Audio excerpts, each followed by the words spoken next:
Donc si vous êtes prêt à partir, même scénario, vous avez le jet privé qui vous amène, vous pouvez prendre tout ce que vous voulez avec vous, comme la première fois, personne ne vous demande rien. Partez, c'est très rapide, hein, Paris-Londres, hein, vous y êtes, il faut 1 heure parce qu'il faut le temps d'atterrir et le temps de décoller, hein, mais c'est bien tout. Donc vous arrivez à Londres. Il fait gris. Original. Hein, comme souvent. Le fog. Voilà. Donc vous avez le temps de voir Londres juste parce que l'aéroport est pas très loin, que vous l'avez survolé. Il pleut. Vous voyez la limousine qui vous conduit au manoir, que les monuments sont rongés par la pollution, il y a des tags partout sur les murs. De toute façon, vous savez que depuis le massacre de la famille royale, l'Angleterre s'enfonce dans la décadence. Des clochards et des gangs de punks qui envahissent les allées. Des punks. Ah, ça me file le bourdon, moi. Ah, c'est une dystopie. Et au bout, il faut un petit peu de temps pour quitter la banlieue de Londres, hein, parce qu'il y a un peu de... la plupart des gens normaux vont dans une voiture qui est très fermée, voire vitre blindée. Les gens s'arrêtent pas. Et ceux qui marchent dans les rues ont plutôt l'air d'avoir envie de vous dépouiller qu'autre chose. Vous ne tardez pas à arriver au manoir de Prometheus. Et effectivement, il fait bien meilleur une fois sorti de la banlieue de Londres. Lord Wayne vous attend sur le perron, toujours sur son fauteuil, et vous invite à découvrir son manoir. C'est la première fois que vous venez dans son manoir, hein, et vous avez déjà rencontré aux États-Unis, où il a également un manoir, qu'il a fait reconstruire en amenant pierre par pierre. Hein. À New York, il a importé un château français en faisant venir pierre par pierre, il a reconstruit sur place. Donc là, c'est un manoir de famille. Il y a à peu près une 20aine de chambres, on vous laisse choisir celle que vous voulez. Au rez-de-chaussée, il y a des rayonnages qui débordent de livres. C'est décoré assez bizarrement avec des orchidées noires. Au sous-sol, vous avez une armurerie, un stand de tir, une salle d'entraînement, une infirmerie. Enfin, c'est un petit QG. Hein. C'est la structure de Sanctum. Donc vous avez déjà discuté avec Lord Prometheus. En fait, c'est une petite structure confidentielle qui collecte des informations sur des phénomènes extrêmes qui ont trait à l'occultisme la plupart du temps. C'est Lord Prometheus qui dirige cette organisation. Et si vous a fait venir à Londres, c'est pour que maintenant vous en fassiez partie. Donc il vous donne accès au QG. Il vous donne accès à la base de données du manoir. Et cette fois-ci, ce n'est pas un Minitel, c'est un ordinateur qui est branché sur un réseau très sécurisé, financé par les États-Unis via l'ONU. Et là, vous aurez beaucoup plus d'informations que sur les maigres ressources parisiennes. Il vous conduit dans une petite salle où se trouve le cerveau de l'information de Sanctum, donc identification vocale. Vous voyez un panneau qui pivote, ascenseur avec empreinte rétinienne, vous descendez sous terre, vous êtes guidé par le fauteuil de Lord Prometheus, et vous arrivez dans une salle complètement recouverte d'écrans. Et il vous présente Socrate, le méga calculateur de Sanctum. Donc il vous laisse accès à cette salle aussi, comme à la salle d'entraînement et aux diverses salles qu'il y a. Il vous dit, écoutez, il faut que j'ai quelques petites choses à régler au niveau des événements de Paris. Quand vous aurez besoin de moi, n'hésitez pas. Mais je dois m'occuper de certains policiers qui posent encore problème. Et ne vous inquiétez pas, ça ne durera pas longtemps, c'est un souci temporaire. Et vous abandonne dans la salle de Socrate. Ouais, c'est Noël avant l'heure pour moi. Ah oui, ça t'en as jamais vu, hein, des comme ça. Ça clignote de partout, tous les écrans sont allumés. Voilà, un nouveau joujou. Je vais rester avec vous, professeur, pour... Oui, prenez-moi l'attention là, parce oui. que je sens que l'attention augmente. Je m'en occupe. Voilà. Après, vous avez tous accès à un terminal. Si vous avez des recherches à faire, vous avez Iguane qui vous dit que si vous avez besoin d'aller sur Londres, il se tient à votre disposition avec une voiture, soit la limousine, soit un 4x4 au choix. D'abord, je fais des recherches sur Djihad Armageddon là.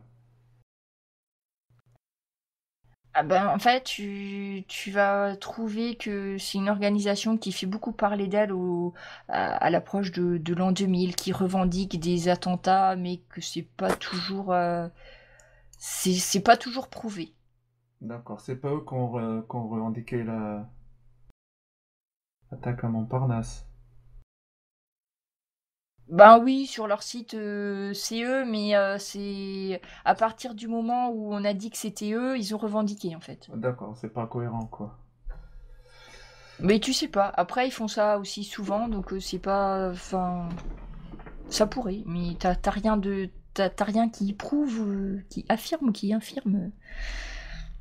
D'accord. Et si je fais une recherche sur un cube en iridium... sur le cube, tu trouveras pas de traces dessus. Même sur les bases d'archéologie, sur des objets trouvés, perdus... Non, à part ce que tu avais déjà trouvé à Paris, que c'était vraiment quelque chose de rarissime. Et une trace sur les 6 poignards. Et les poignards, ouais. Alors, les 6 poignards, vous trouvez une référence que vous aviez pas la première fois. C'est que les poignards ou épées de l'Apocalypse auraient servi dans des rites de l'ancienne Égypte.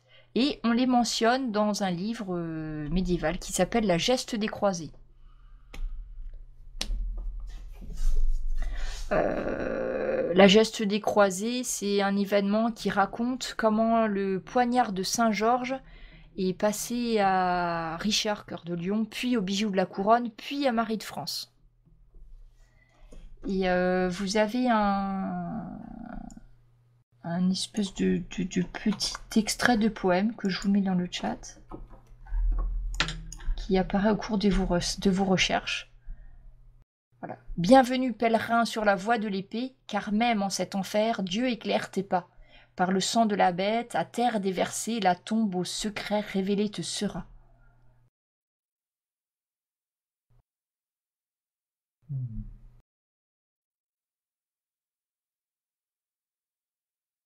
Il est enterré où, Richard Cœur de Lion?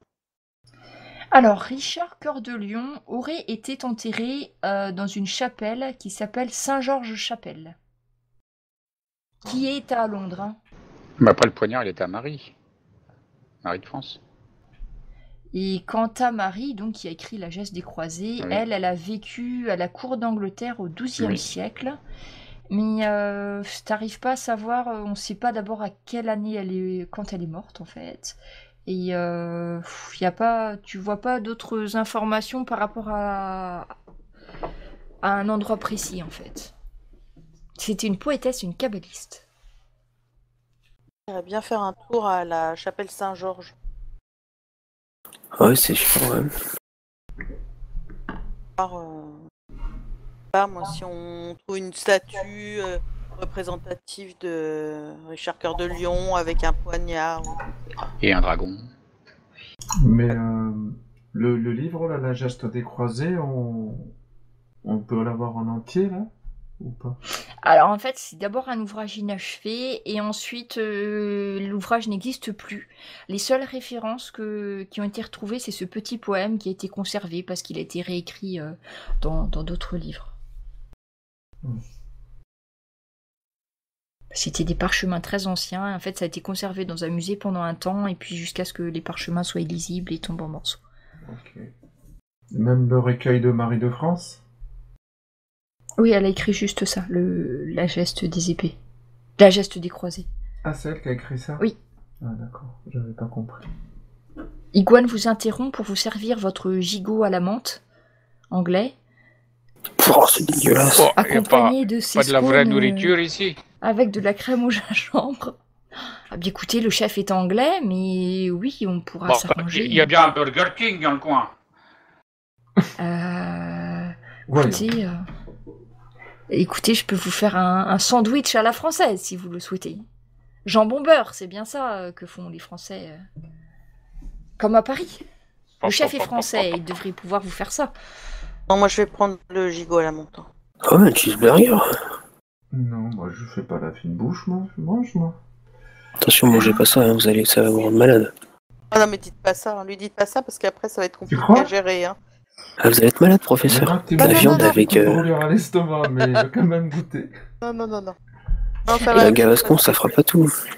Au bout d'une demi-heure, on vous sert. En fait, vous avez du pain demi, la croûte a été enlevée, ça fait une pyramide, des petites tranches de viande finement ciselées. Ça ressemble plus à un sandwich club qu'à un hamburger, mais il y a de la viande, il n'y a pas beaucoup de légumes et il y a du pain. Mais c'est ce que peut faire de mieux le chef quand on lui parle de hamburger, c'est sa version en fait. Du hamburger. Et Iguane se tourne vers vous et dit « Bien, vous souhaitez qu'on prenne la limousine, le 4x4, vous désirez aller quelque part ?» Bon, le cerveau, là, vous avez décidé quoi? On va où après?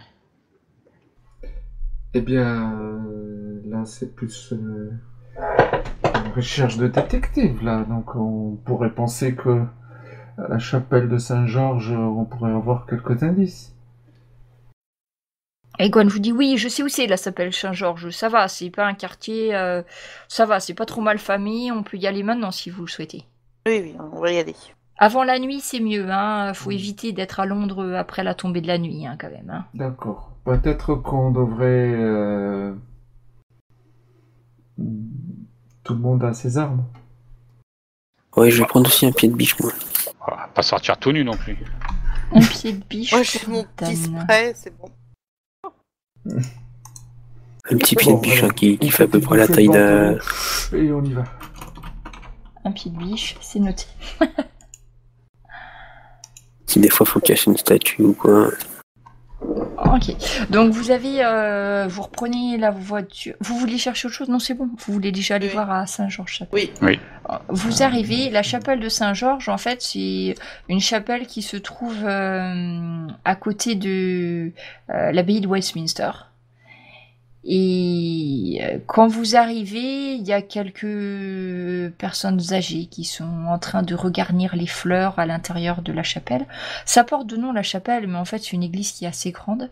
Et il y a une petite cour intérieure dans laquelle vous avez une petite statue de Saint-Georges en train de se battre avec le dragon.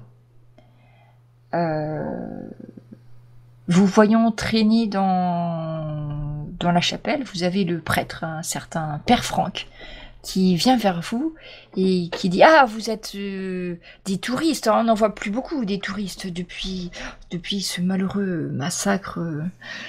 Enfin bref, donc vous êtes dans la chapelle Saint-Georges, là où repose Richard Cœur de Lion. C'est pour ça que vous venez, je suppose. » Oui, et où Oui, c'est pour ça.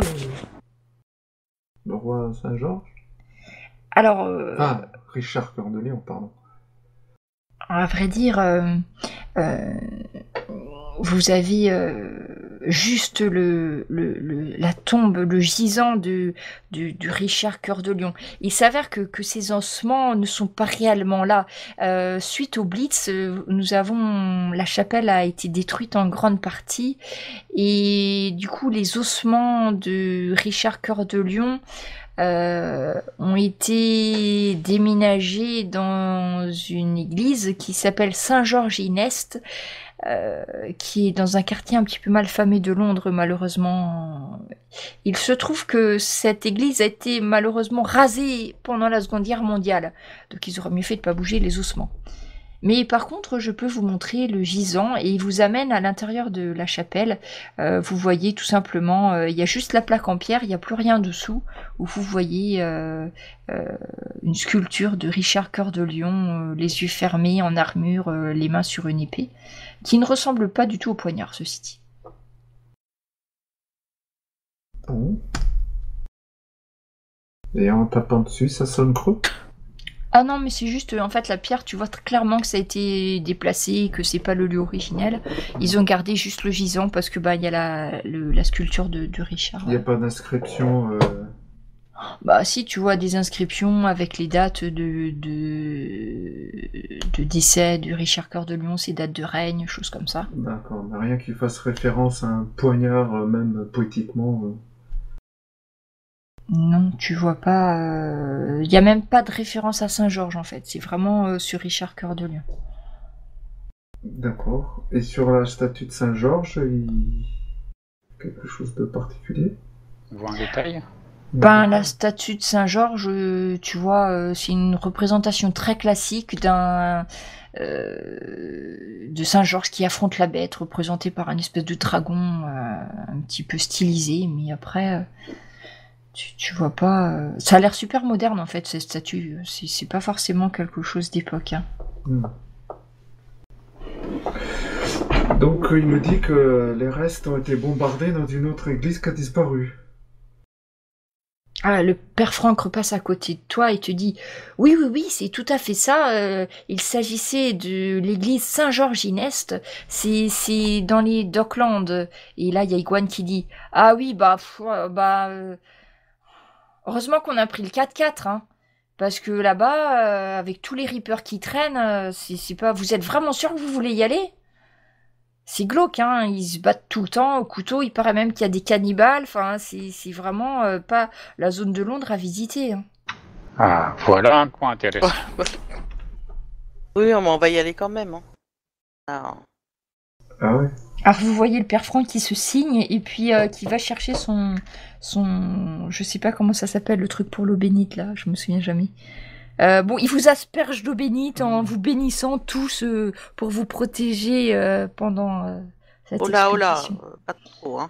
Mais les effets de Richard Cœur de Lion, ce qu'il a pu posséder, ils étaient tous enterrés, tout était enterré avec lui?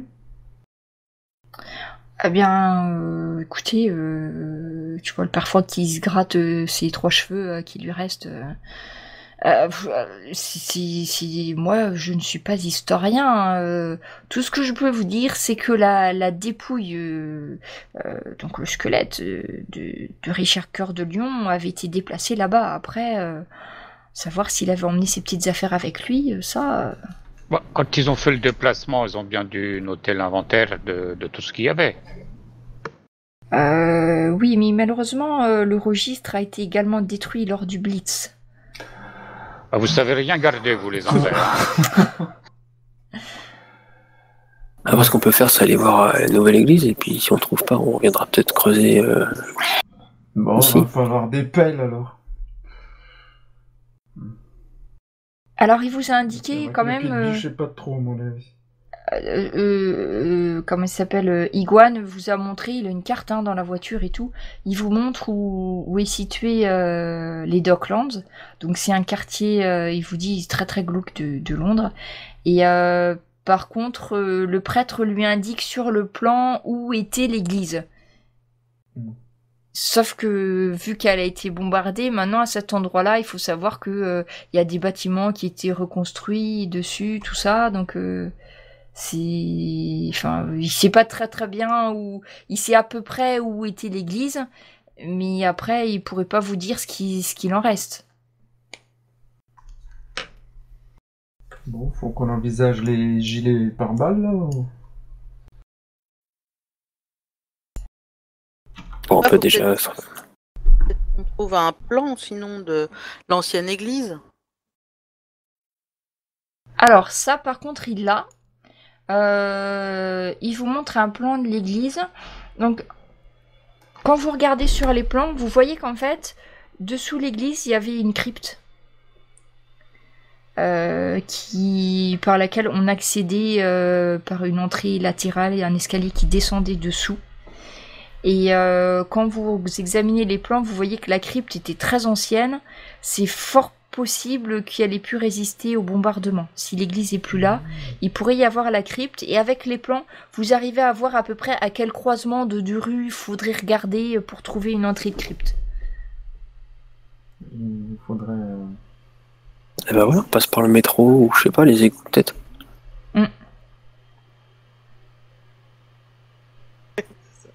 Mais d'après ce que vous voyez des plans, vu l'épaisseur des murs, de la crypte et tout ça, il y a des chances que ça n'a pas été détruit. Endommagé peut-être, mais il devrait y avoir quelque chose dessous. Et comme le dit très judicieusement Dan, entre le réseau d'égouts, de métro, tout ça, c'est possible hein, qu'il y ait... Eh bien, qu'est-ce qu'on attend? Bon, on y va, ouais. Bah bien sûr qu'on y va, il y a des couilles en or à se faire là. Alors, Iguane vous emmène dans son 4x4. Il vous dit, bah non, le métro dans les Docklands, ça fait longtemps que ça passe plus. Hein. À Londres, maintenant, dans les métros, c'est plus pour dormir, pour ceux qui n'ont pas d'abri, tout ça. Hein. Ça fait longtemps qu'on a arrêté toutes les lignes. Hein. Et puis là, dans les Docklands, à un moment donné, ils voulaient faire comme Venise, là, sur les canaux de la Tamise. Ils voulaient faire un quartier touristique, tout ça, mais... ça a été abandonné dans les années 80, hein, tout ça, hein, vous allez voir, hein, c'est horrible, hein, c'est pas un quartier où il faut aller. Hein. Enfin bon. Vous êtes dans la voiture, il prend la direction. Vous avez un flash spécial d'ABC News qui tourne en boucle quand il allume sa radio, et vous entendez « Stupeur dans la capitale. Les corbeaux de la Tour de Londres ont été massacrés par un fou furieux. Le forcené semblait chercher un objet dans les bijoux de la couronne. Il a disparu dans les Docklands sans rien emporter. La population est choquée par les morts des oiseaux, signe légendaire annonçant une terrible catastrophe. » Et après ces nouvelles, bah ça tombe bien, vous y êtes dans les Docklands. Donc il n'avait pas menti, c'est très très glauque. Là il y a des clochards, mais ceux-là ils ont l'air vraiment patibulaires. Il va vous déposer à l'endroit où il y avait peut-être le... Il faut juste que je me mette sur la carte. Il pense que... Il vous dépose juste à l'angle où vous pensez qu'il y a les traces peut-être de la crypte. Alors, ce qu'il fait, c'est qu'il vous dépose. J'ai oublié quelqu'un. Vodka, Maestro... Bah moi. Et Dan. Voilà, c'est bon. On dirait un peu Goulagrus. Et ouais, c'est complètement délabré, c'est des squats. En fait, partout autour de vous, c'est clairement des squats. Il y a des murs à moitié délabrés, les vitres sont toutes pétées. Vous voyez des bandes de rats qui courent, des tonneaux en fer qui sont allumés avec 2-3 pauvres types qui sont en train de se chauffer les mains autour, qui vous regardent et qui s'approchent surtout pas de vous. Et il y a des portes il y a des barbelés qui traînent autour. Vous avez même sur un côté, juste à côté d'où vous êtes, vous avez un tas d'immondices par terre. Vous pensez que ça ressemble à des os humains, mais vous avez pas trop envie d'aller voir de plus près parce que ça a pas l'air très ragoûtant et ça fait longtemps que c'est là. Est-ce qu'on reconnaît l'endroit qui nous a été désigné par le prêtre ou pas? Alors, c'est super dur de faire la corrélation entre les deux. J'ai juste besoin pour voir à quel point vous allez devoir chercher ou pas, juste. Ça serait plus chercher un indice. Donc peut-être Dan est plus apte à faire ça. Ouais. Laissez-moi faire avec mes yeux de lynx. Essayer de retrouver une vague structure par rapport à ce qui reste des murs à moitié effondrés, tout ça. Superbe, ah ça. Bah, super. C'est perception, alors, c'est ça. C'est ça, donc t'as même pas besoin de rajouter Donc tu vois, vous voyez Dan qui prend la carte, qui ferme à demi un œil, qui regarde un truc, qui retourne, qui regarde, et puis au bout de 5 minutes, il vous dit « C'est là !» Et il vous montre. Donc vous devez escalader 2-3... débris non identifiés qui traînent par terre, et vous avez juste pratiquement sous vos pieds, parce que vous n'étiez pas tombé très loin, vous avez une espèce de début d'escalier qui s'enfonce dans les profondeurs, sauf que tout autour, il y a que de la pierre. Enfin, tout ce qui était en bois, tout ça, ça y est plus du tout. Il va falloir tout casser, là. On va prendre un marteau-piqueur. En fait, c'est qu'il y a des blocs qui ont dû tomber d'un mur qui bloquent un petit peu le passage, mais ça devrait être faisable. Vodka, viens voir. Voilà. Non. Oh, avec un levier, tout est possible. Il y a une bombe, on va pas se faire chier. Bah oui. Ah, je m'éloigne un peu alors. Ouais, attention à la poussière, ça pourrait hériter vos petits bronches fragiles. Donc je regarde la structure, je repère les endroits qui sont un peu plus faibles que d'autres et je pose délicatement la petite bombe que j'ai fabriquée ce matin pour tout faire sauter. D'accord. De toute façon, sauter, oui, ça va forcément sauter dessus. J'ai juste... Pas que ce soit trop puissant non plus, hein. Ça va être discret tout ça. Oui. Fais-moi... non, ça c'est mort. Fais-moi juste un jet, pas pour voir si ça touche parce que tu la poses, mais juste pour voir... Un jet de quoi? Tu fais comme si tu jetais la grenade, donc là, sur ta dextérité. Après, si on met un chiffon autour, ça va Non, peut-être c'est faire bon. moins de bruit. Hein. Non, alors, du bruit, c'est mort. Là, ça fait du bruit. Les clodos, là, qui étaient en face de leur truc, ils se barrent en courant, ils renversent leur tonneau de charbon, tout ça. Ça fait du bruit. Ça, aucun problème. Bon, finalement, c'est peut-être pas si mal alors. Et vous pouvez facilement voir que il y a une espèce de... Vous avez dégagé une espèce de fresque. Il y a des espèces de fresques qui représentent des diables. Alors c'est des fresques en pierre en fait. C'est des pierres... Ça suit le chemin en fait. Ça continue à descendre le long de l'escalier là où vous avez dégagé. Et vous voyez, c'est des scènes de l'apocalypse, clairement. Vous voyez des démons qui torturent des âmes, des hommes à la tête qui sont tournés de façon assez bizarre, des démons qui leur marchent dessus, qui les fouettent, etc. On descend vers le purgatoire. Quand vous descendez, vous arrivez très vite dans une salle qui est pas très très grande. Ça doit faire à peu près 4 mètres sur 4. Au sol, vous avez des empreintes de pieds qui sont sculptées dans le sol. C'est pas des empreintes qu'on a faites, hein, c'est vraiment des sculptures. Dan Lynch, qui a un très bon coup d'œil, vous dit qu'il y a 66 empreintes de pieds dans le sol. Tout autour, il y a des os dans les coins de la salle. Et vous avez une fresque juste à côté de vous qui représente le Christ avec les deux mains tournées vers le ciel. Ça c'est un piège. Tu veux examiner quelque chose en particulier, professeur ?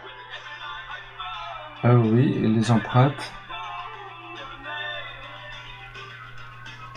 Alors, quand tu regardes les empreintes et les ossements qui jonchent, t'as l'impression qu'il y a des gens qui sont morts pile à l'endroit de certaines empreintes, mais t'arrives pas trop à bien voir. Bon, le tout est de marcher dans les bonnes empreintes. Comment reconnaître les vraies des mauvaises. Oh, avec un peu de dynamite, ce sera un peu réglé, ce sera rapidement réglé. Il n'y a pas de vêtements sur les ossements, des trucs comme ça? Non. Enfin, il y en a eu, mais là, c'est un peu tout bouffé par les rats aussi, donc... Tu sais pas depuis combien de temps ça y est, c'est difficile à dire. Donc, c'est 66 empreintes autour du caveau? En fait, juste à votre gauche, vous avez une représentation du Christ sculptée dans le mur. Et au sol, vous avez les empreintes de pieds sculptées sur le sol. Et il n'y a rien d'autre en fait, c'est une pièce comme ça. Oui, et il n'y a pas de sortie, il n'y a pas d'entrée. D'accord. Et il n'y a pas rien qui distingue une empreinte d'une autre. Ben, fais perception à ce moment-là. Tu les examines en les touchant ou tu les examines en les regardant ou... Bah, d'abord je regarde et puis éventuellement je touche de loin avec Avec la canne. Avec le fourreau du... Alors, quand t'appuies légèrement, tu sens que ça s'enfonce légèrement et quand tu retires la canne, ça remonte. Ah, d'accord. Ça les fait tous comme ça? Si tu essayes sur certains, oui. Apparemment, il y a un mécanisme qui doit être relié à ces empreintes. Ah, ok. Et l'image du Christ, elle est? Donc en fait, c'est une sculpture. Qui c'est qui examine Oui. Peut-être examiner les pieds de la structure. Alors les pieds, à vrai dire, il n'y en a pas parce que il porte une... Merde, pardon. Il porte une toge à la romaine. Donc ses pieds, tu ne les vois pas. Par contre, ses yeux t'ont l'air très creux. Bah, mets tes doigts dedans, Vodka, pour voir. Non. Je mets mes doigts. Et en fait, tu vois qu'il y a des petits miroirs au fond. Quand t'enfonces, en fait, t'enfonces ton doigt sur la moitié du doigt. Et tu vois qu'il y a des espèces de... Tu vois dans les églises les petits pics pour mettre les bougies? Oui. Ouais. Il y en a un dans chacun des deux yeux et derrière, il y a un petit miroir. Ça pourrait être des caméras? Non. Des rayons laser? C'est clair... ça ressemble... ça vous fait penser aux pics pour mettre les bougies dans les églises, clairement. Alors si on c'est pas moderne du tout, hein. C'est ancien. Si on reprend ce que tu nous as mis, c'est bien Dieu éclaire tes pas, par le sang de la bête, à terre déversée, la tombe révélée te sera. Donc moi je propose à Vodka qui se pique. J'enfonce mes doigts, oui. Oui, qui est du sang, quoi. Non. Ah, d'accord. Eh ben le sang, ça va faire un peu de mal à Vodka, mais il en a vu d'autres, mais rien ne va se passer. Et s'il met un peu des gouttes par terre? Appuie plus fort, mets plus de sang, vas-y. Fais pas ta chouchotte là. Vodka asperge la pièce de gouttelettes de sang sans résultat. De faire de la lumière. Si on bricole un peu. Ah oui, il faut de la lumière. Là. On n'a pas de bougie, bah non. Il faudrait une lampe torche pour éclairer l'intérieur. Alors, en parlant de bougie, si, comme vous êtes dans une ancienne église, en fait, sur une des marches du bas, vous voyez deux moignons de cierges qui traînent. Si on prend donc les on les met à l'intérieur. Voilà. À l'intérieur des yeux. Oui, et puis Dan, il l'allume. Attendez, j'enlève mes doigts. Oui. Désinfecte bien, hein. Tenez une petite lingette désinfectée.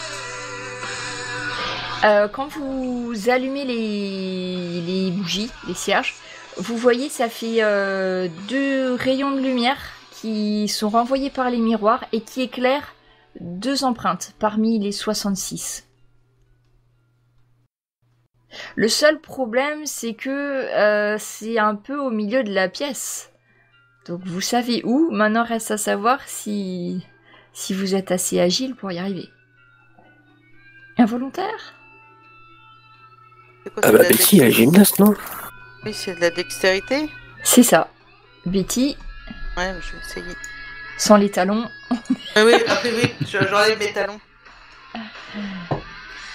Ok, tu rajoutes normalement... Attends. Non, bah non, c'est bon. Non, okay. non. Donc tu arrives en équilibre pile sur chacune des 2 empreintes. Et vous voyez Betty s'enfoncer légèrement. Tu sens que tu as activé un mécanisme. Vous entendez un grincement des frottements contre la pierre. Et la sculpture du Christ pivote et révèle un escalier. Oh. Est-ce que si je bouge, ça se referme? Non. Non? Laissez-moi passer devant. Je me jette dans l'escalier. Il n'y a pas du tout de lumière quand tu descends. Ah ben, je prends mon zippo. Oui, donc tu t'éclaires un petit peu. Tu vois surtout le bas de mes pieds, quoi. Descend et en bas, donc il y a moins de lumière que l'image que je vais vous montrer. Voilà.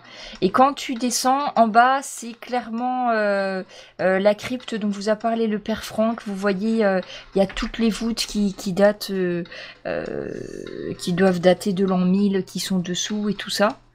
Donc c'est éclairé par le zippo de Dan qui arrive sur le côté. Et au milieu de la crypte, donc c'est pareil, c'est une toute petite pièce. Là, c'est encore plus petit que celle du haut. Ça doit faire 3 mètres sur 3. Vous avez un gisant d'une femme qui est posé au centre. Et juste au-dessus de ce gisant, il y a une statue de Saint-Georges qui terrasse le dragon. Vous descendez, j'ai considéré que vous étiez tous avec Dan. Oui. En fait, hein. Oui. Par contre, j'ai juste une question. On n'entend rien d'autre. On n'entend pas de bruit, on n'est pas suivi. Fais-moi un test de perception.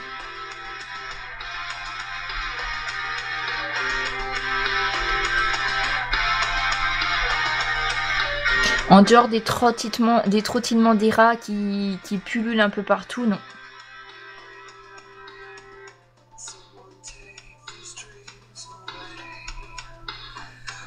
Bon, ben, la structure la plus remarquable, c'est celle qu'on nous a décrite. Ah, donc vous avez une tombe, hein, avec donc le gisant, ça représente une femme, avec un livre qu'elle serre sur la poitrine, et une plume. Marie. Ouais. Effectivement, t'approchant, Betty, tu vois qu'il y a écrit que c'est Marie de France. En latin? Sûrement.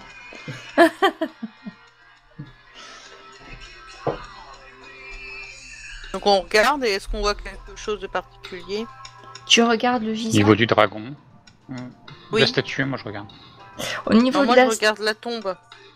Alors, au niveau de la statue, c'est une très ancienne statue. Tu penses que ça doit vraiment être ça, c'est pas comme celle que vous avez vue dans l'autre église. C'est la statue originale, qui ressemble beaucoup à celle que vous avez vue, sauf que celle-ci est en pierre. Betty, quand tu vas toucher le gisant de Marie de France, tu vas entendre un déclic. La pièce se referme derrière vous. Et vous entendez un sifflement comme si l'air s'échappait. La flûte. Ah, c'est pas fameux ça. Non. Après, si vous savez pas qu'il faut pas toucher à certains trucs, touchez pas quoi. Alors, vu la taille de la pièce, qui fait donc 9 mètres cubes, vous êtes 4 à l'intérieur. Considérant que vous respirez un certain nombre d'oxygène, surtout votre cas qui est assez imposant, et que c'est une crypte qui n'a pas été ouverte depuis longtemps, donc où il n'y a pas beaucoup d'oxygène, vous avez 5 minutes pour trouver une solution, avant de mourir asphyxié. 5 minutes réelles. Bon. Ai-je oublié de préciser? Je prends mon cigare et je l'allume. Mais non. Mon 4 mais minutes. Péter le plafond là pour qu'on ait un petit peu d'air là. J'ai pas entendu ce que t'as dit, Icus. Je disais que la porte du fond là c'est fermé, bah c'est celle-là qu'il faut démolir. Alors en fait, ce n'est pas vraiment une porte. Quand tu t'approches, tu vois que c'est carrément tout un bloc de pierre, je ne sais pas combien d'épaisseur, qui obstrue la montée. C'est facilement bougeable si on est à plusieurs. Non, imbougeable. Même à plusieurs. Avec C'est comme piche, non si c'était scellé à l'intérieur. Bon, il n'y a aucune fenêtre, il n'y a rien. Et on peut pas bouger la tombe là. On peut pas essayer de pousser et l'ouvrir quoi. Ou la statue du dragon, il y a peut-être quelque Alors, chose. tu peux essayer d'ouvrir la tombe, donc toute Oui. seule, tu n'y arriveras Non. pas, mais si tu as un coup de main. Donc, le gisant va s'ouvrir, à l'intérieur, tu vas voir le squelette de toute évidence d'une femme, vu la taille, qui tient un poème. Et le poème, il y a écrit celui que vous avez déjà lu. Bienvenue pèlerin sur la voie de l'épée. Car même en cet enfer, Dieu éclaire tes pas. Par le sang de la bête, à terre déversée, la tombe au secret révélé te sera. Par le Un truc avec le sang sang de la quoi. bête, il y a le dragon. Il y a le dragon Oui. aussi. Là. Donc la statue de Saint-Georges elle bouge là, la tête l'épée, la lance s'enfonce. Non, quand tu essayes de bouger la statue, il n'y a rien qui bouge. Vous pouvez me faire un test de perception sur la statue à nouveau. Celui qui avait regardé déjà, c'était qui? C'était Dan? Non, Vodka. C'était Vodka, si. Non. Ouais, 12... 9, ben, ce que vous voyez, c'est qu'il y a l'air d'avoir, tout autour de la statue, il y a l'air d'avoir comme une espèce de petite tranchée tout autour du socle de la statue. Bon. C'est parce qu'on peut la pousser. Il y a quelqu'un qui l'a poussée ou ça dépasse Non, ça, t'as l'impression que c'est fait comme ça. Tu peux redire le poème là? Il est sur... Par sur le chat. sang de la bête à terre déversée, la tombe au secret révélée te sera. Par le sang de la bête à terre déversée. Je propose d'égorger quelqu'un et on verra. Le sang de la bête, le sang de la bête. Il n'y a pas de liquide dans la bête de dragon, c'est pas creux. Non, ça n'a pas l'air creux. Et c'est une rigole tout autour. Oui, ça te fait penser à ça. Il faut mettre du un sang, liquide là. dedans. Ouais. Oui. Sinon, je peux faire pipi dedans, on peut voir. Non, on va pas faire pipi dedans. Bah, il faut du liquide pour que, Oui. je sais pas, Eh ben, pour faire contrepoids. Il vous reste 2 minutes. Faut faire couler du sang là-dedans. Hein. on peut trouver de l'eau, sinon il y a peut-être de l'eau dans le coin. Ou pipi, peut-être que ça suffit. Oui, ben. Oh, ça casserait le bide, bon. Faut juste remplir de liquide, quoi. Bah écoute, je m'y mets dans ce cas-là. Oui, ben je me retourne, je ne veux pas voir ça. Faut pas avoir peur, madame, de la bête. Mais j'ai pas peur, mon cher ami, j'ai pas peur, mais bon. Quand le liquide commence à s'écouler le long de la rigole, vous entendez à nouveau un claquement. Vous respirez mieux et surtout vous voyez du gisant, une espèce de brume qui enveloppe le squelette de Marie. Il y a un parfum comme des roses fanées qui vous environnent, qui couvre toutes les odeurs qui ont pu apparaître ces derniers instants. Et vous voyez une lueur aveuglante et vous voyez une silhouette qui semble se détacher du squelette. Une silhouette de femme qui écarte les bras. Vous voyez un poignard, un hurlement strident. Tout disparaît et vous entendez nettement le bruit d'un objet métallique qui vient de tomber au sol. Ah bah, je me précipite, moi. C'est un poignard. Il est où? Il est tombé au sol juste au pied de la Dans la tombe main de Lynch. Voilà, qu'il a rattrapé juste avant qu'il tombe. Si ça fait boum, ça rebondit et tu l'as attrapé. C'est un poignard qui ressemble exactement à celui que vous avez vu dans le cube. Je le soupèse. Ça a l'air assez lourd et le métal t'a l'air étrange aussi. Hein. Ça ressemble beaucoup à... au cube. Est-ce qu'on a vu, l'image qu'on a vue, ça ressemblait pas à un hologramme du type qu'on a vu avec le cube? Ça ressemble à ce que vous aviez vu. Ah, c'est un enregistrement.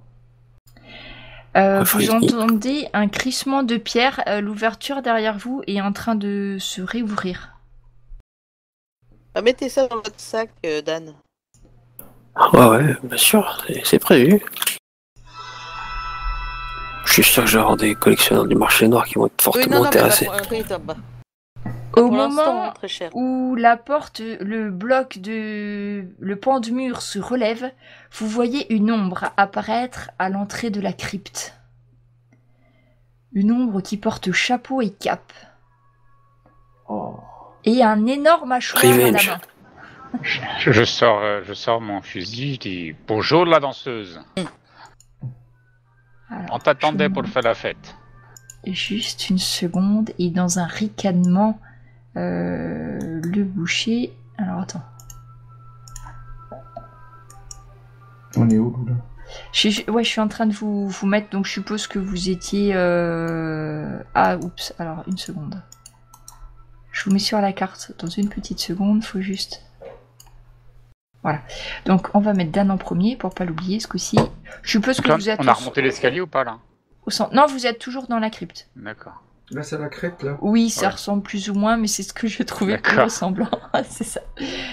Donc là où le mur s'est relevé, on va dire que c'est par ici. Hein. Donc vous avez le boucher qui arrive. Et cette fois-ci, il n'a pas... il est accompagné d'hommes qui ressemblent pas aux hommes de main. Vous voyez des espèces de clodo qui ressemblent fortement à ceux que vous avez vus à l'extérieur, qui sentent la chair avariée. Il y en a un qui sourit, vous voyez qu'il a des bouts de viande coincés entre les dents. Ils ont tous des lames à la main. Tous. C'est des espèces de lames entre la machette artisanale et le couperet de boucher pour couper les os, là, vous voyez? Ok. Moi, messieurs, je vous laisse faire. Hein. Voilà, ils sortent en masse autour du boucher, mais il ne le cache pas. Et je vous demande à nouveau les initiatives, s'il vous plaît. Boum.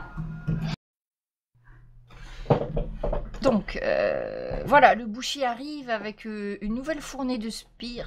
Vous voyez qu'ils ont tous le regard vide et qui vous regardent tous en faisant des grands moulinets avec leur machette. C'est Vodka qui va agir en premier. Alors je vais jeter en plein milieu une grenade fait maison. Alors 16, donc je regarde juste lui. Le seul où j'ai un doute, c'est lui. Tu peux faire les dégâts s'il te plaît? Ok. Tu vas réussir à toucher tout le tas de Reaper. Tu vas en tuer la moitié et le boucher a été touché. Donc au niveau des Reapers, ceux qui étaient le plus proche de toi, en fait... Alors non, je vais pas les enlever comme ça. Vous voyez une énorme explosion dans un nuage de poudre, de vieilles pierres et tout ça. Les Reapers s'effondraient. Et là, vous voyez que la plupart de ceux qui s'effondrent avaient vraiment l'air de clochards plus qu'autre chose, hein. Voilà. Les autres qui restent ont été blessés, mais beaucoup moins que les autres. Parce que les premiers qui étaient devant ont absorbé la majeure partie de l'impact. Ok, Dan? Ouais, moi j'ai pas la puissance de feu de Vodka, mais je vais tirer sur le boucher comme d'habitude, de toute façon. D'accord. À nouveau, comme lors de ta dernière rencontre, tu as l'impression qu'il y a du surnaturel là-dessus. Au moment où tu es sûr de le viser, tu vois le boucher faire un léger pas de côté et la balle que tu lui destinais se planter derrière le mur à pas plus de 50 millimètres de lui. Ouais, j'ai l'habitude. Professeur. Il est armé de l'Uzi encore, le... Oui, il a son Uzi en bandoulière, mais surtout là, il tient son mâchoire à la main. Ouais, mais il va peut-être se mettre à tirer. Je me rapproche d'un pilier pour éventuellement mettre à couvert et je tiens les mains fermement sur mon sabre. Le premier qui s'approche, je le prends. Tu restes en retrait, tu vas pas au corps à corps tout de suite, hein, Pas c'est tout ça? de suite. Donc tu prépares ton arme, d'accord. Pas tout de suite. Éventuellement après, je m'approche de pilier en pilier éventuellement, mais... Bah tu peux te déplacer sur la carte si tu veux, si tu veux faire un déplacement qu'on s'est shooté juste. Les piliers, c'est les bancs. Oui. Allez, je me mets là. D'accord. Docteur Bloodwen, Betty. Non, écoute, moi je vais juste avancer un peu ici, je me cache et j'ai mon petit spray au cas où quelqu'un s'approche de trop près. Voilà. Ok. Le boucher va se mettre juste devant Vodka et le fixer à nouveau de son regard déstabilisant. Vodka, test d'intelligence. Voilà. Alors, vous voyez Vodka se figer, comme tout à l'heure, et il reste le regard vide. Il laisse retomber c'est la grenade qu'il avait peut-être commencé à sortir de sa sacoche. Ah, ok. Le boucher se lance un ordre à ses comparses et il leur dit « Trouvez le poignard !» Et du coup, vous allez avoir un tas de bonhommes qui vont se précipiter là, un autre qui va venir parce que Vodka il a l'air inoffensif. Donc il y en a 2 quand même qui vont venir vers Vodka et un seul qui va s'approcher du professeur. Donc celui qui est en face de toi, Betty, en fait il va tout simplement essayer de t'assommer. Au point. Oui. Alors attends. Ok. Pas tenter quoi que ce soit, on est d'accord. Là, il se précipite vers toi et tu te prends un grand coup de poing. Je pense pas que ça soit suffisant pour t'assommer, ceci dit. Attends. Voilà, non. Tu te prends... Alors en fait, c'est des dégâts temporaires quand c'est à main nue. Donc je te le mets, mais normalement, ça disparaîtra dès que tu te reposeras. Hein. Okay. Donc il te met une grande droite, mais avec le banc, ça gêne un peu. T'étais caché derrière, donc il te touche pas trop. Celui qui est en face de Dan, pareil, il va essayer de te mettre une droite aussi. Je crois pas... Attends, Dan... En défense... Si, il va réussir aussi. Donc tu te prends, si c'est des dégâts temporaires pour toi aussi, hein, je te l'ai mis. Donc c'est pas suffisant pour vous assommer, mais enfin ça fait pas plaisir de se le prendre dans la tête. Par contre les 2 qui sont en face de Vodka, comme il est un petit peu le regard dans le vague, ils vont lui faire les poches. Rappelez-moi, c'est Dan qui a gardé le poignard. Oui, c'est ça. Ok. Donc ils font les poches de Vodka et voyant qu'il a rien dans les poches. Ils vont venir, un qui va venir là, et l'autre qui vient à côté du professeur. Et celui qui était en face du professeur, pareil, il va essayer de te mettre aussi de t'assommer. Et il arrive. Ah, et tu te prends aussi un coup... tu te prends un grand coup de coude en pleine poitrine. Je le sabre pas avant ? Bon, tant pis. Ah oui, c'est vrai que t'avais préparé ton sabre. Oui, pardon. Tu peux faire comme si tu faisais une riposte alors. Oui, je te l'accorde. Tu m'avais dit que tu t'étais préparé avec ton arme et tout ça, t'as raison. Je vais zapper. Ouais, alors je pense que c'est dans le banc que va finir. Attends, je te dis... Ah non, j'ai rien dit. Donc tu arrives à sabrer ton adversaire. Celui qui est devant toi. Tu peux faire les dégâts. D'accord, donc tu arrives à... Il était déjà blessé par la bombe artisanale. Donc tu arrives à lui faire une grande estafilade en plein visage qui saigne abondamment. Alors, et c'est ta Vodka. Alors moi, vu que tu recouvres tes esprits. Alors j'en ai 2 devant moi, juste à côté de moi. Oui. Donc ce que je vais essayer de faire, c'est d'en prendre un pour taper sur l'autre en fait. Avec, okay. En cognant sa tête ou... voilà, tu fais test de force directe.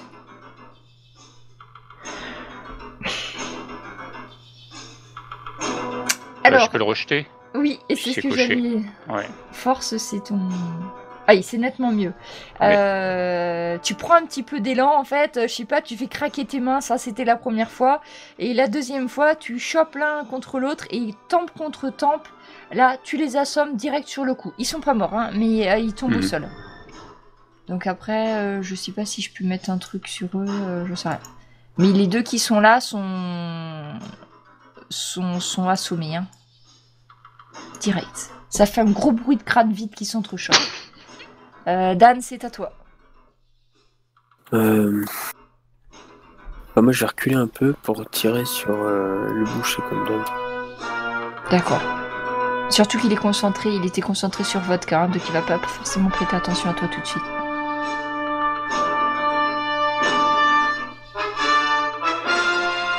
Et non. Quelques trous supplémentaires dans son manteau. C'est bon, ça fait de l'aération comme ça. C'est ça. Professeur.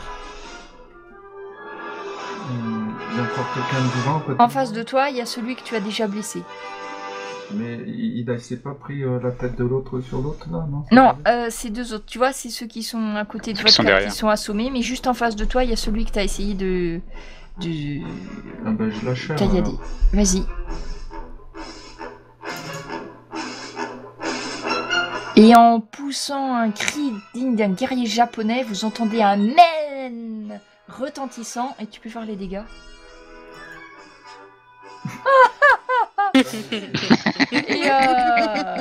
et malgré l'intensité du cri que prononce le professeur Bernstein, il ne réussit qu'à trancher une oreille de son adversaire. Qui est défiguré et qui a presque... Voilà, qui a une oreille en moins. Betty, c'est à toi. Alors moi, je vais faire une attaque à main nue sur le 5. Tu m'avais dit que tu avais sorti ton spray au poivre. Tu veux t'en servir? Non, je vais le... Non, je vais le garder pour l'instant. D'accord. Non. Celui qui est en face de toi, ça passe. Je fais mes dégâts? Oui. Tu lui rends le coup qui t'a fait tout à l'heure. Donc tu lui refiches un coup à nouveau, il perd une dent. Voilà. Il crache la dent par terre. Oui. Hein. Il se redirige vers toi. Le boucher va changer de cible. Voyons que Vodka... Alors par contre là, il faut que je fasse un aléatoire. Parce qu'il ne veut pas savoir. 3. 1, 2, 3. Ben, c'est Betty. Donc il va venir en face de toi. Betty, tu peux faire un test d'intelligence?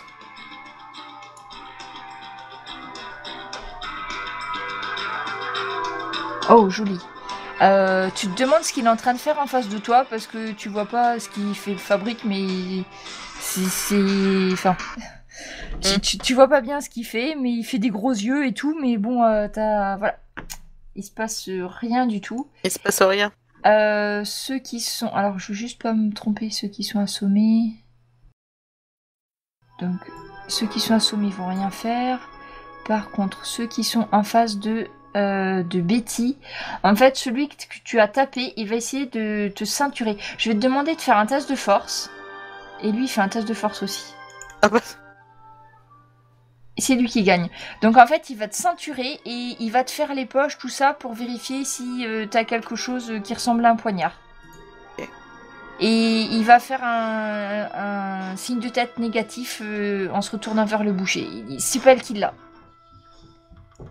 Donc ça, c'est celui-là. Donc le Reaper, il va aller vers Dan. Et il va essayer de te taper. Par contre, il essaye de te frapper à main nue. Dan, il y arrive.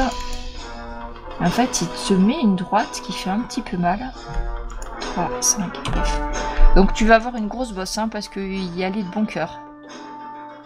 Le dernier qui reste, c'est celui en face du professeur Bernstein. Donc là, il en a marre, il joue plus, il sort sa lame.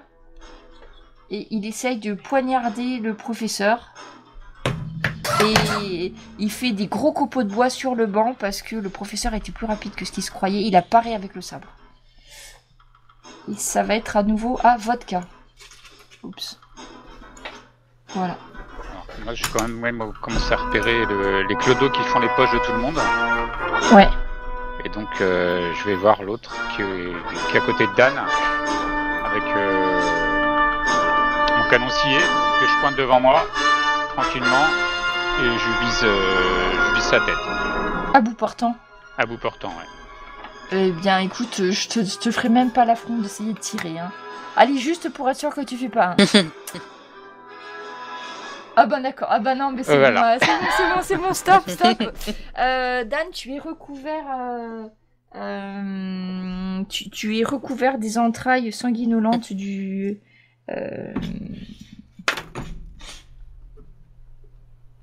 clodo. Du clodo. Donc c'est à toi d'ailleurs, Dan. Celui-là, il y est plus, hein, je l'enlève.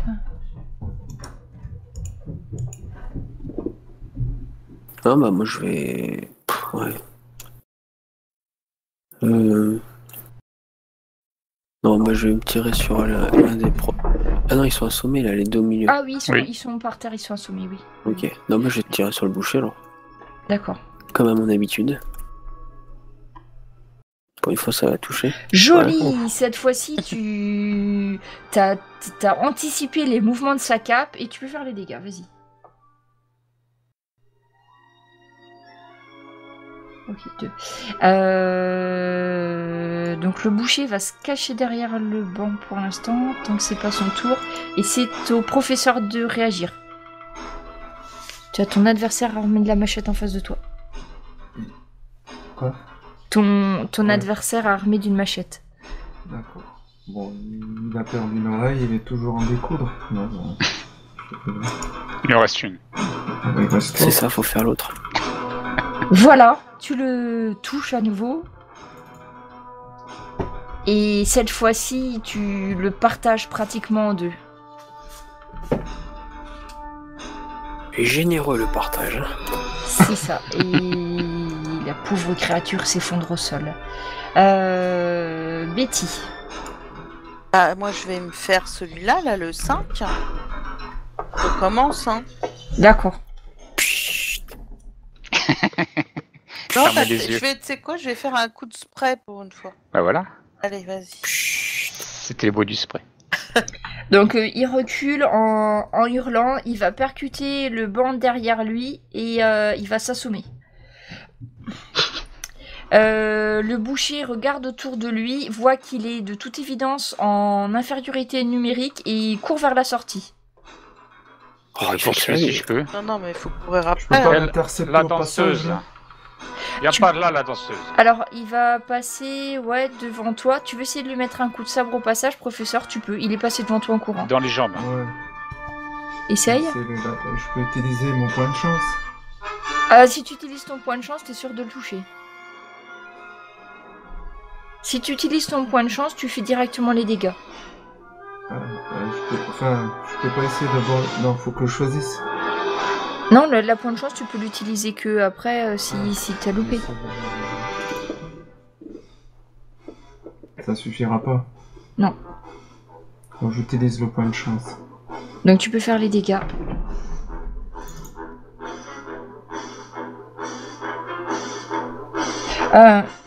Le point de chance après, c'est une action héroïque hein, de toute façon. Donc tu veux juste faire des dégâts ou t'avais quoi dans... Tu voulais l'arrêter en fin de compte?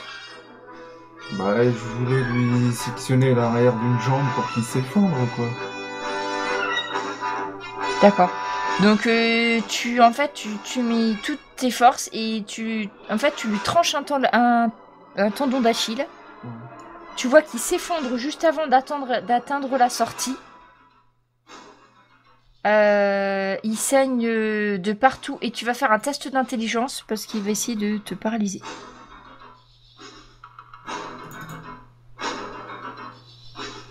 Ça marche, son regard ne marche pas sur toi. Qu'est-ce que vous faites du coup les autres? Le boucher est au sol. Bon, moi je lui tire dessus. Tu veux pas l'interroger un peu, non? Bah tout, il nous court après. On va pas de quoi faire, il a voulu nous tuer, je vais lui rendre sa monnaie. Non, il veut le poignard. Avant tout. Ouais, faut essayer de l'interroger, Bah là, oui. doucement, votre cas. Déjà, on va essayer de savoir ce qu'il veut, puis après, On tombe sur le rab, là. Et il va faire son coup de gris-gris. Oui, mais bon. Je vais lui coller un coup de spray. S'il a la il fera tête au après sol, le on lui gris-gris. mettra la cravate de Dan autour des yeux, et puis... Ou la mienne. Non, Et pas la après- mienne. cravate, moi. Il est seul. Ah, t'as pas de Après, si on cravate. lui coupe une jambe, il courra beaucoup moins bien. Ah, Ouais, mais il bah parlera ouais, peut-être beaucoup non tu peux plus, lui hein. casser l'autre jambe, vas-y.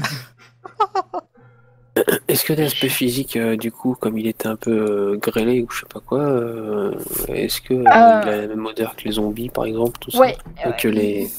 T'as l'impression que c'est quelqu'un qui est en train de se décomposer vivant, quoi. Et l'odeur est absolument horrible. Il a des problèmes d'hygiène, le monsieur.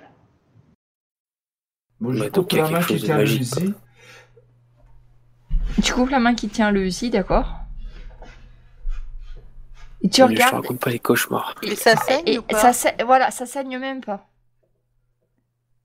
Ah ouais. D'accord. Et il te regarde, en fait.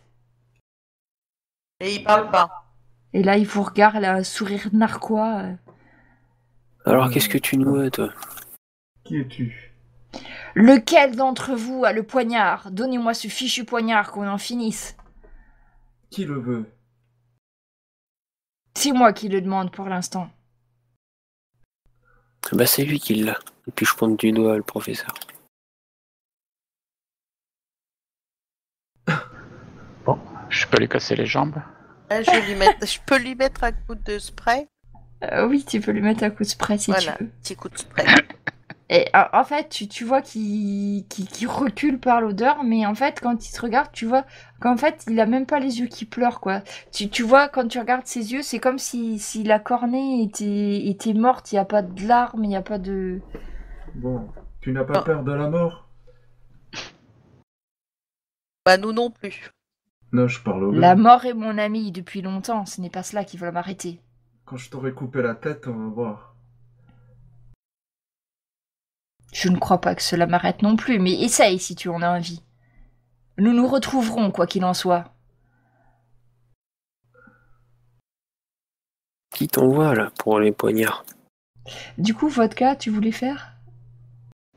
Et si tu lui montrais un petit peu le poignard, on va voir quelle tête il fait. Lui casser les jambes, en fait. Ok, et ben en fait, quand tu essayes de lui briser, je sais pas avec quel instrument... On va quand même la crosse, le canoncier. À main nue, oui. Oui. Voilà, à main nue. À main nue. En fait, quand tu vas commencer à briser les os, tu vas voir que le corps du boucher va tomber en poussière. Et qu'il ne va vous rester entre les mains que des débris en putréfaction d'un humain. Et que ça va tomber en tas, comme s'il était mort depuis des dizaines d'années. Ah bah c'est malin. Peut-être qu'on aurait dû le poignarder avec le poignard, ça l'aurait peut-être achevé définitivement. Vous avez la voix d'Iguane qui arrive en haut des escaliers et qui vous lance un « Tout va bien là-dessous ?» Oui, on s'amuse un petit peu. Parce que j'ai vu des tas de types louches, là, je crains un petit peu pour la voiture quand même, là. Hein. On s'en va. Mais on récupère le Uzi quand même. Oui, et puis il n'y a rien dans la poussière. Au niveau du boucher, en fait, vous voyez comme des débris de vêtements, comme si c'était des vêtements super anciens qui étaient restés depuis des années dans une tombe, peut-être, vous savez pas. Et en tout cas, des restes sûrement humains, mais qui sont morts depuis bien bien longtemps. Pas moyen que ce truc-là ait été vivant avant qu'il soit écrasé, lardé de coups de sabre, tiré à bout portant, tout ça, quoi. Ouais, puis ça sert à rien. Ouais, ça sert à rien qu'on récupère des bouts de. Des bouts de chair. Ouais, enfin des bouts de. Après, on peut faire une analyse ADN, peut-être. Oui. Ok, donc je considère que vous arrivez à récupérer une phalange avec un morceau de chair accroché. Oui, voilà. Suffisant pour une analyse ADN. Ouais. Hein? Ouais. Ça te va? Ok. Je le mets dans ma besace. Bah, je te rajoute, je sais pas. Un doigt. Je vais noter relique du boucher, ça te va? Tu pourras même t'en faire un gris-gris ou ce que tu veux la après. Tête réduite. Voilà, ça ira bien avec la tête réduite. Est-ce que dans cette pièce-là, vous voulez faire autre chose? Bah, y a pas le corps de Richard Cœur de Lion là-dedans, hein? Non. Il y avait juste la tombe de Marie. Celle qu'il avait. Mais on était censé trouver Richard Cœur de Lion. C'est ça. Vrai. Donc, mais ça avait changé de place, non? Ce qu'on vous avait expliqué, oui, c'est que la tombe de Richard Cœur de Lion a été déplacée. Mais après tout, peut-être qu'elle était dans l'église du dessus ou en bas. Vous n'avez pas trouvé plus d'informations là-dessus. Bon, en tout cas, pour la suite, on sait pas trop où sont les autres. Oui. Mais... Ah, peut-être que en approchant le couteau du cube, on aura peut-être une indication. Oui. Alors, je demande une seconde. Ouais, sur le couteau, il y avait rien de marqué sur le couteau. Si on n'a pas le temps de l'examiner, mais. Si, je sais plus qui l'avait regardé, il y avait aucune inscription. D'accord. Il y avait juste ça. Au moment où le professeur pose le poignard en contact avec le cube, vous voyez le cube s'illuminer, des faisceaux bleutés qui jaillissent, qui vous frappent, chacun d'entre vous, qui vous balayent sur la peau. Vous voyez un espèce de quadrillage sur votre peau qui ressemble à ça, des chiffres, des lettres qui défilent. Vous voyez vous avez l'impression qu'on aspire votre âme hors de votre corps et vous entendez une voix qui résonne à l'intérieur de vos crânes. Bienvenue sur le réseau divin.